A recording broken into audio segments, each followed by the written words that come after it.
Hello everybody, NikoTheLegend here to give you more Mass Effect Roundup news. And this is going to be a Let's Talk Mass Effect. I was kind of debating that at first. Sorry, there's a little kitty cat. I was kind of debating on whether if I wanted to make a Let's Talk Mass Effect, but this could do. I think the problem was that I do like average 10-minute segments for this, but this might be an exception because this is pretty long. And as you can see by the title, there's 10 fan demands needed to make Mass Effect 5 a good Mass Effect 5. And of course, I guess you can say that Mass Effect Andromeda was Mass Effect 4. A very poor excuse for it to be Mass Effect 4. To me, I'm thinking like Mass Effect 4 is like somehow more related to the things that happened in the original trilogy. But if you want to consider the fourth one as Andromeda, that's fine. I guess the credit goes to Josh Brown, who wrote this article. And we're going to go down, and this is like all real time, I mean, of course, but I don't have any like imagination or things I had to remember. We're actually going to go literally down the list. And obviously you'll see it during the video of it going to different images. So once we're done here, don't forget to add your comments and, thoughts on what needs to be done to make Mass Effect 5 really good, or what demands that you want to see. So number 10 starts off already so number 10 starts off already with something that the first Mass Effect did, and was the biggest problem that people had with the game, because it wasn't executed very well despite it being the first of its entry, is the drop of focus on open worlds. Yeah, Mass Effect 4's open world was kind of they would say Mass Effect 1's open world is bare bones, very, very simple. If you hear that, it's the cat using the floor scratcher, sorry. And then Mass Effect Andromeda is a jumbled mess of things trying to happen in the game. But the problem is, it's like we already have huge sandboxes for games. Mass Effect doesn't need it. And neither did Dragon Age Inquisition. These are games. So here's the thing. These are games that are based solely on storylines, on very linear story, personal experiences. And that's the difference maker right there. Now, I do admit, a lot of games can't pull off open world and story, like The Witcher 3, which it was very linear in the first and second game. But that's because they actually know how to make games. But for the most part, Mass Effect, BioWare, they never do open world games. The biggest open world game they should have stuck with is Star Wars: The Old Republic. So when you have Dragon Age Inquisition and Mass Effect Andromeda going with that, it just, I don't know, it just doesn't work well. It doesn't hold, the storytelling on a grand scale doesn't mesh well together when you add open world, especially in Mass Effect. That's not what it was all about. I mean, why do you think they went away from that in the second and third game? They had some planet exploration and resource crafting and all this stuff. But you know what made Mass Effect 2 amazing is that when you go to these different planets, they were very linear based. You'd be on the planets, on the ground, and you'd be very in depth. It wouldn't be open world. It wouldn't be just like this, I don't know. It wouldn't just be this massive field of nothing happening. But that's what made 2 and 3 really good. But 2 really, really did a great number on it. No kitty. So it's a franchise that's always based on narrative. Zelda Breath of the Wild did so well because it's always been mainly an open world game. They did always a great job. So yeah, we don't need it. We don't need it. Alright, next one. Okay, number 9. Enemies that aren't just soldiers with guns. Yes. Nothing hurts more with the fact that AI in games are just plain Jane, very, very staged. They don't have any type of intelligence. And that's a damn shame, because AI is one of those... Here's the thing. You see it all the time in video games, that the game can be can still be fun and action packed, but the AI is just not challenging at all. Have you ever played Jedi Academy? The AI just stand there. And I mentioned that example because I'm playing Jedi Academy right now, Star Wars. So it's something that needs to be fixed, because developers, when they don't have the imagination to even try anything, they don't need to be just, people with guns. Like, can they be a little bit more intelligent than that? Like, come on. I don't know. They need to have enemies that actually want you to go out and kill them. And that's good. Oh, there's a cat. And that's the problem. When you have boring enemies and stuff that don't give you that oh shit, I'm gonna die, that fight or flight moment, then that's, why the hell should you even care about killing them? You know how many times I went by them on the planets exploring because they're just like floating on a spaceship and they're like a mile away, and then they're just like, okay. And they're like, oh, we got enemies here. And I'm like, okay, I don't care. They're easily avoidable. And then they just stand there, and that's all they do. They're just programmed just to shoot you. I'm like, what about AI with artificial intelligence? What about, NPCs? There just need to be a little bit more flexibility in it, like a brain. But, I don't know. Okay, next one. A villain with actual personality, number 8. So, the Ket. Now, the Ket weren't really as much as a threat as the Geth from Mass Effect 1, or the Collectors from Mass Effect 2, or the Reapers from Mass Effect 3.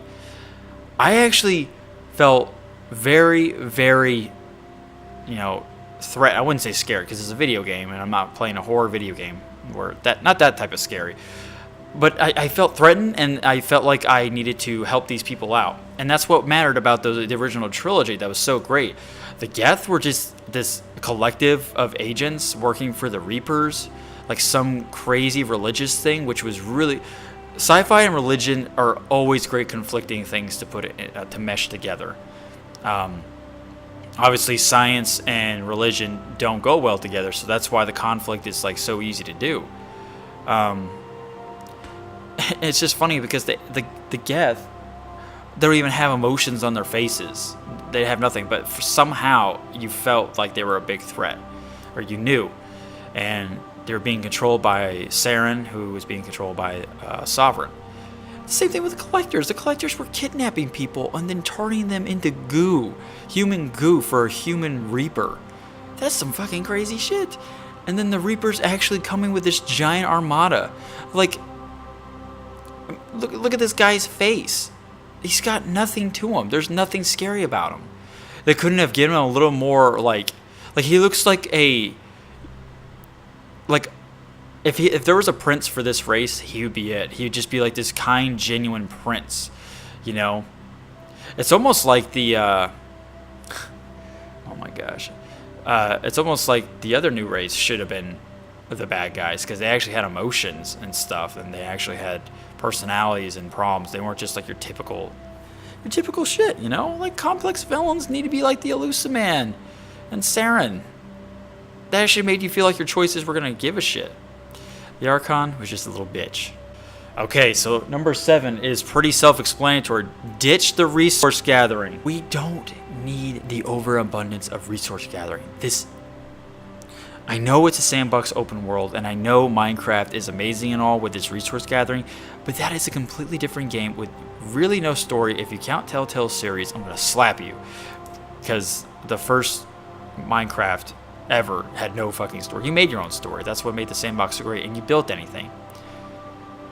But the resource gathering crafting system was just so it was just so thrown in there, and there was like no good explanation, and it was overwhelming. It's like, oh, you have these research points, you can create this cat gun, you can create this human gun, you can turn this into that, you can find schematics for this. You had to turn crafting resources into usable resources for it was like all this stuff. And then it's like you go around, pull a Batman thing, and just scan everything. Except Batman actually made sense because it was like detective work. Problem is, the scanning thing was so overused. It should have only been used for scanning if you're trying to solve a case or something, like a crime, or trying to solve a puzzle. To give you it's fine. It's fine when you're trying to figure out databases and everything. Like, I don't mind that. I really don't. I didn't mind that part because I wanted to know this research and knowledge, but when it comes to resource gathering, that was so pitiful. We only really needed those drop pods to come down and do their thing. Those resource gathering machines. Mass Effect 3's crafting system was fine. It was perfect. It was more in depth than Mass Effect 2's. 3's was great.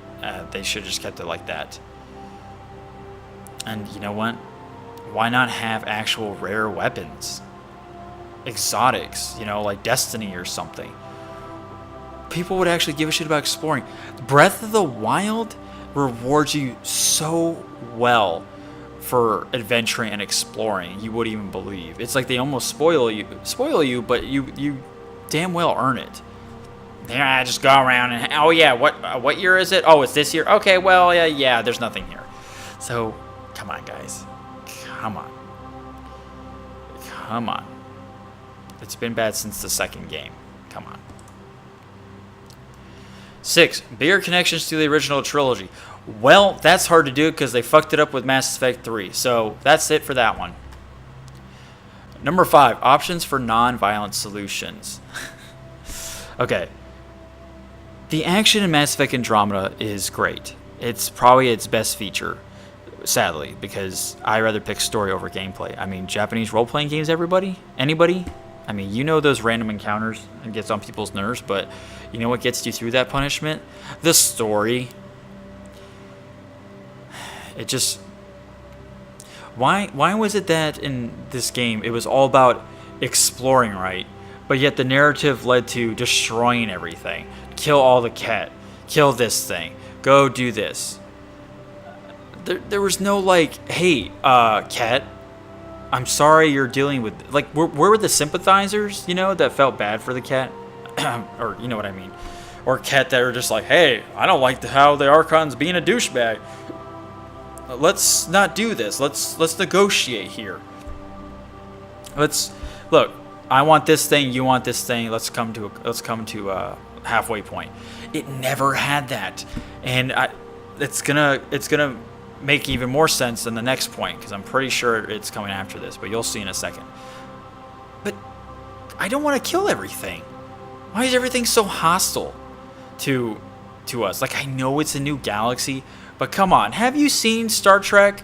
Have you seen Star Wars?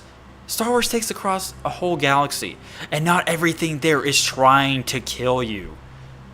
I don't get it.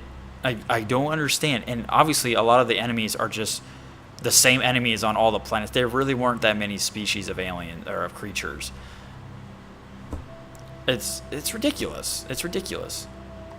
Tatooine, a Bantha, and a Wampa isn't going to kill you. Maybe if you piss it off or aggravate it, of course. But they were known to be passive animals. Lightweights. But in this game, there's just... everything just wants to fucking kill. I'm like, come on. Now, obviously, some planets have things flying over you in Mass Effect Andromeda, but that's just for show. We don't know if they're pissed off animals that are killing you on sight. We don't know that because the game didn't do anything like that. There was no politics.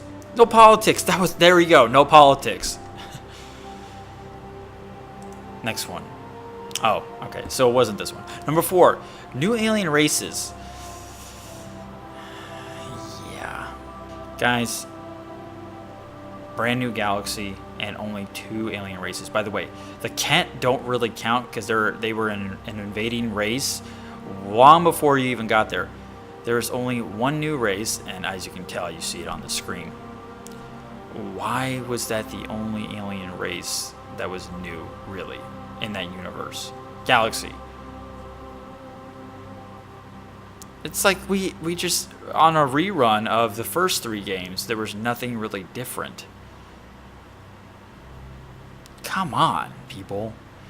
It's bad enough you're not even going to have Quarians come to the mix, but that's not really new. It's just new to the scene, but not new to the goddamn genetic ecosystem or the ecosystem of the planet or the galaxy. Everything ties in together. Come on. I mean, they don't even have to be like intelligent alien races. They can be Neanderthal type races, because a lot of civilizations could be starting off from the beginning, while you're like the Protheans. The Protheans have been around way long before humans have, and you heard about in Mass Effect 3 that the Protheans saw us as primates because we were apes at the time when they were existing. So it's come on, guys. Okay. This is a huge one. Now, this is something that... This is a big one. Okay. Number 3, a focus on choices and decision making. I'm trying to stay focused on it. It just triggers you so bad. Okay, so Paragon and Renegade was Mass Effect's Star Wars light and dark side type motivation. It was unique and interesting, and it was cool to see that BioWare was still holding on to things that made their role-playing games great. Even Jade Empire had it. I think it was Good Karma and Bad Karma, because it's a Asian setting game. I think it was Chinese, but anyway, it was something that was so unique and rare that you never really saw. Star Wars was really the only franchise as a whole, or game franchise, that would actually show what your consequences have done to you and to your crew. And Mass Effect was really great at that. Mass Effect 1 just had the Renegade and Paragon, good and bad choices, that really mattered on how you felt about the situation. And of course, it allowed you for... Now, don't get me wrong. You can play it however you want, but if you wanted to play it a good way, obviously you try to pick the Paragon points, or the Paragon option, or the Renegade, try to be a hardcore badass. And it doesn't necessarily mean the choices were just like completely bad. They were just like, Renegade was just like you did shit your own way, whatever. And Paragon was just like this, basically this holy man that was just upholding the peace. But it didn't mean that you fucked up the whole game or something, And obviously you could feel like you were railroaded a bit, because it's like, well, I want to be a good guy, so I'm only going to pick good options. But obviously you can play the game however way you want it. If you like the way, if you feel like you would say this in real life as a Renegade option, then go ahead and say it. If you feel like that you should save this person, pick the Paragon option. Fuck it. You don't even have to pick either of them. You have a choice to pick regular dialogue options. If you want to be neutral and gray about it, like a Qui-Gon Jinn, you had that option. You had like 3 different options that led to 3 different consequences. Now, I remember when they announced this long ago that they were getting rid of this for Andromeda, and they wanted it to be more freedom to pick stuff to say. Like you weren't forced to go with just the goody tissue or the bad motherfucker route. But like I said, were people really complaining about that? I haven't heard anybody bitching about that, because it was something that was great. And that's what mattered. It's narrative. It's what Mass Effect was built on. It's the bread and butter, is narrative and choices. Important choices. In Andromeda, you didn't have that. No matter the choices you picked, there were little nuances here and there that's like, hey, you helped me out. Thanks, man. But it didn't really affect the game as a whole, And what's funny, a lot of games have linear design like that when you're making choices, because it always ends up being the same. Unless you're playing Witcher 3. Witcher 3 is one of those games to where you think it's a good idea at the beginning, but then it fucking haunts you later on in the game, and you realize that you made the wrong decision. Or it's not like hey, I'm going to save this girl. That means it's going to be good, because you can't just always play the heroic white knight, You got to think about the consequences a little bit. It was just something that was just so plain Jane. And, I'm a guy who likes the multiple dialogue lines, like in Dragon Age Origins or Knights of the Republic. I like having different ways of saying stuff. Obviously, when you compress it down, it's just...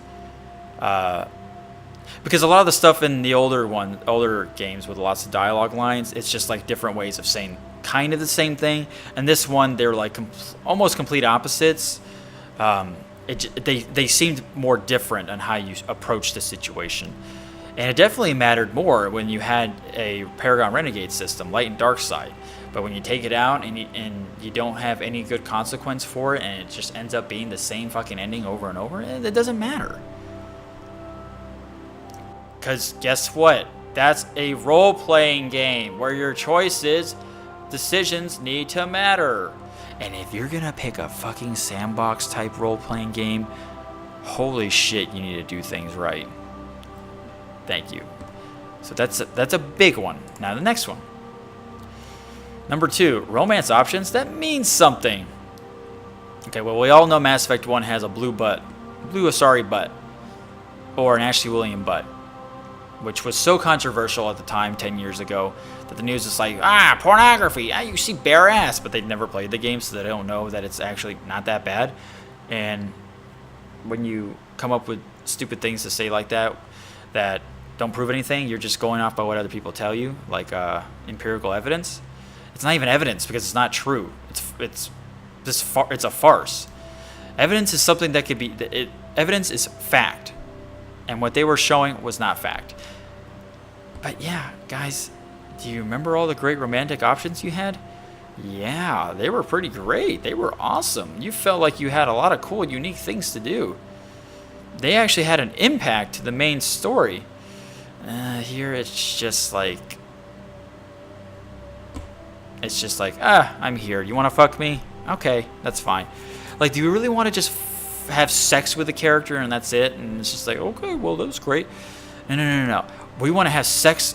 We want to have a romantic time with this girl or guy and bring him or her with us throughout this whole goddamn journey and actually feel an impact of our decisions. I don't know if you saw in Mass Effect 2 and 3. Holy shit. I mean, if you break up with Miranda Lawson in the third game after romancing her in the second game, she just starts bawling her eyes out. It's terrible. It's terrible.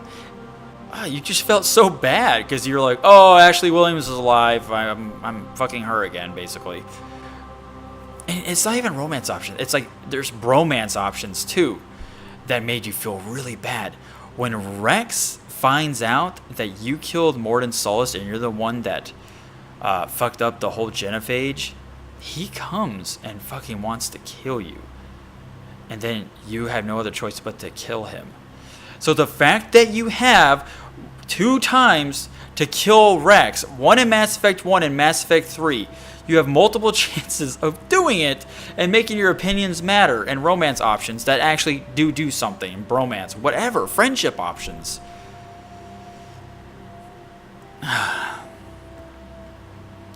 There was this... Now, obviously, Mass Effect 1 was like the beginning of it, so it needed to own its edge.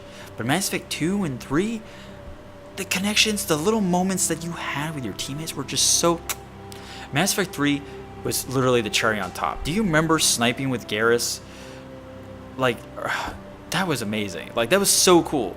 Going sniper rifle practicing with Garrus. There was just so many other moments. It's... Like, for freaking A, the Citadel DLC where you have a picture with everybody. Those are characters that have stuck with you forever that you've fallen in love with. There weren't many characters that you could fall in love with in this game. Now, I will admit that the person-to-person conversation and dialogue was really spot on, but in the grand scheme of things, it was just all in vain. So, why sacrifice the fun in the process, you know? It should all work together. Characters make a huge difference in making the story great. Just saying. Number 1, a different playable species. Now, this is a very, very interesting thing to have as a number 1. For one, we all know that the first Mass Effect trilogy was based on humanity's survival, mainly in Mass Effect, revolved around Commander Shepard. He was the main character in the Alliance military. That's the story we got. But the story in Andromeda is we're just going to a different galaxy. It's like, why couldn't we have picked the races that were on the way there, like Krogan, Solarian, Turian, and Human? Why couldn't we have that? I don't get it. It's like, if a story is going to be all about finding new races and stuff, why not just have your own race, your own speciality? Let's finally fucking play them, not only in multiplayer. Fresh perspective.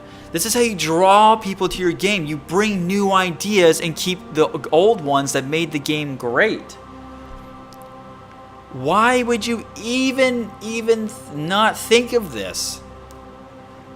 I mean, I'll go back to it. Star Wars Jedi Academy. People, despite its customization being very limited, or Knights of the Republic, we were able to pick different species. Well, in Jedi Academy we could. But in Knights of the Republic, it was still better in some way, because it played it off so well. But, I mean, obviously it could have easily played different races. That's why the Old Republic is so interesting, because you can pick so many different races as itself. EA has already done this. BioWare's already done this. Hey, come on. Come on. You know what would be even cooler? Is if it was like Dragon Age Origins, you pick the race you want, and then you could pick a preset on how you start your game. Oh, wait, they did that with Mass Effect 1, except you were human, but you had psychological history, military history. Why didn't we have those decisions? I don't get it. But we all know the customization sucked ass to begin with. And guys, if you're going to defend the customization of this game, it was garbage. It was bad. Why do you think they updated it? I still commend you people for still playing this game. Guys, don't play. Here's the thing about some gamers around the world. If you're playing a game to keep it alive, to show that people really care about it, that's not how you keep the game alive. I'm sorry. You don't play it anymore, and you let those motherfuckers that made this game horrendous and extensively terrible realize that, hey, our game is so shitty, it's so pathetic, that there's just no one out there. We just have a handful of people. You could even call that a cult following. This isn't a cult following. This game does not deserve a cult following. It doesn't, because cult followings are games or movies or any type of forms of entertainment that are underrated, that people don't understand why it never got popular, because due to marketing strategies and then time of release and all that. This game is not that exception. Don't give it an excuse for it to be a good game or okay. For me, I can only play it. I played it through 1.5 times, and I just couldn't do it anymore. I just can't. My opinion, I have no desire to come back to it, and you shouldn't either. Play the original trilogy. Save yourself daunting times and memories. Don't play a game that was half-ass, 5 years of development for $40 million. Don't play a game like that. Don't waste your fucking time. Play a game that has an actual good sandbox. Play Breath of the Wild. Go buy a Wii U. Go buy a Nintendo Switch. Buy Skyrim Special Edition if you're a console owner or PC. Go play fucking Minecraft. Play something where you're actually doing something interesting for the most part, and you're not feeling like you're being cheated out of it. No one wants to be cheated. But the only way to make something truly missed and for the company to truly realize is to stop doing it. Stop playing the game. Because at this point, whether you like it or not, the game is playing you.